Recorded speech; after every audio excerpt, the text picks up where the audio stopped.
খাবার টেবিলে যদি এরকম একটা মাছের ডিমের রেসিপি থাকে তাহলে তো আমি এটা দিয়েই ভাত খেয়ে নেব।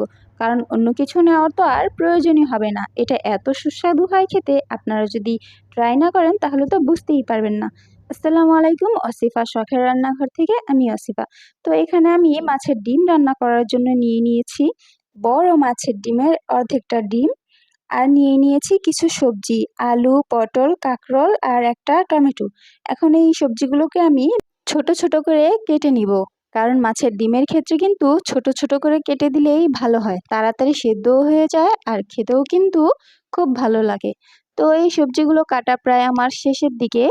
এখন আমি কড়াইতে দিয়ে দিব 1 কাপ পরিমাণ তেল আর 2টার মতো পেঁয়াজ কুচি। পেঁয়াজটাকে একটু ভাজা হয়ে গেলে এখন দিয়ে দিব 1/2 চা চামচ আদা রসুন বাটা।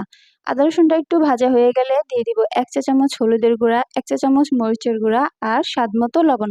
এখন এই মশলাগুলোকে একটু ভালো করে ভেজে নিতে হবে যাতে মশলার কাঁচা স্মেলটা চলে যায়। এখন দিয়ে দিব এখানে আমি সামান্য পরিমাণের পানি।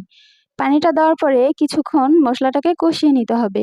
একটু ভালোভাবেই কষিয়ে নিতে হবে যাতে কাঁচা গন্ধটা চলে যায়। এখন দিয়ে দিব আমি মাছের ডিম।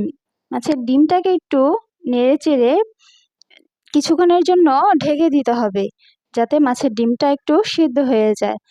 তো আমি ঢাকনা উঠিয়ে এখন মাছের ডিমটাকে আবার একটু নেড়েচেড়ে আবার একটু ঢেকে দিব, কারণ এখনও ডিমটা সেদ্ধ হয়নি। তো মাছের ডিমটা আমার প্রায় সেদ্ধ হয়ে গেছে। এখন দিয়ে দিব আমি কেটে রাখা সবজিগুলো দেওয়ার পরে একটু নেড়েচেড়ে আবার কিছুক্ষণের জন্য ঢেকে দিতে হবে।